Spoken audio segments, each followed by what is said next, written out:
నమస్తే welcome to దూత media. IAS అకాడమీని స్థాపించి ఎంతో మంది ప్రభుత్వ అధికారులను తయారు చేశారు ఆయన. ఎంతో మంది ప్రభుత్వ ఉద్యోగులకు గురువు ఆయన. ప్రజానాయకుడిగా ప్రజల మనసులో నిలిచారు. అమరావతి ఉద్యమానికి శక్తిగా మారి నడిపించిన వ్యక్తి ఆయన.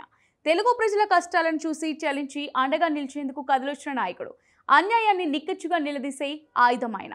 వైసీపీ ప్రభుత్వానికి ఎదురు నిలిచి బెదురులేని వ్యక్తిగా, ఒక దళిత శక్తిగా ఎన్నో ఉద్యమాలకు ఊపిరిగా నిలిచారు.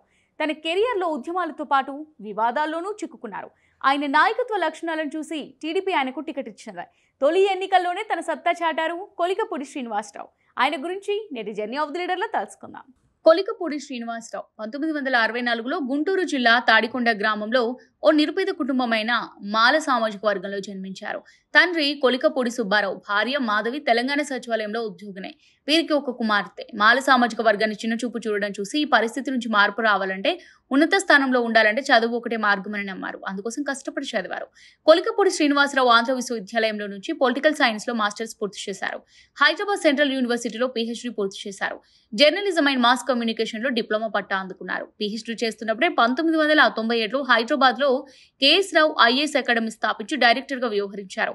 ఆ తర్వాత ఆంధ్ర యూనివర్సిటీలో పొలిటికల్ సైన్స్ లెక్చరర్ గా తన జీవితాన్ని ప్రారంభించారు.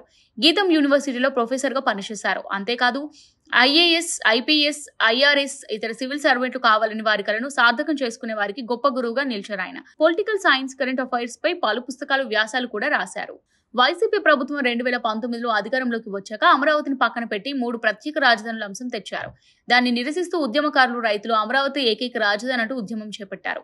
ఆ సమయంలో అమరావతి పరిరక్షణ సమితి అధ్యక్షుడిగా, అమరావతి ఐకాస కన్వీనర్ గా 4.5 ఏళ్లు ఆయన పనిచేశారు. రాజధాని ప్రజల కష్టాలను తెలుసుకోవాలని 2 రోజుల పాటు అక్కడ పర్యటన చేశారు. నాయకుడిగా వారిని ముందుండి నడిపించారు. ఆయన పోరాట ప్రతిభను గుర్తించిన చంద్రబాబు టీడీపీలోకి ఆహ్వానించారు. అలా ఆయన 2024 జనవరి 27న తెలుగుదేశం పార్టీలో చేరారు. 2024లో జరిగిన ఆంధ్రప్రదేశ్ శాసనసభ ఎన్నికల్లో తిరువూరు నుంచి టీడీపీ అభ్యర్థిగా పోటీ చేసి తన సమీప ప్రత్యర్థి వైసీపీ అభ్యర్థి నల్లగట్ల స్వామిదాస్ పై 21,874 ఓట్ల మెజారిటీతో గెలిచి తొలిసారి ఎమ్మెల్యేగా అసెంబ్లీలో అడుగుపెట్టారు.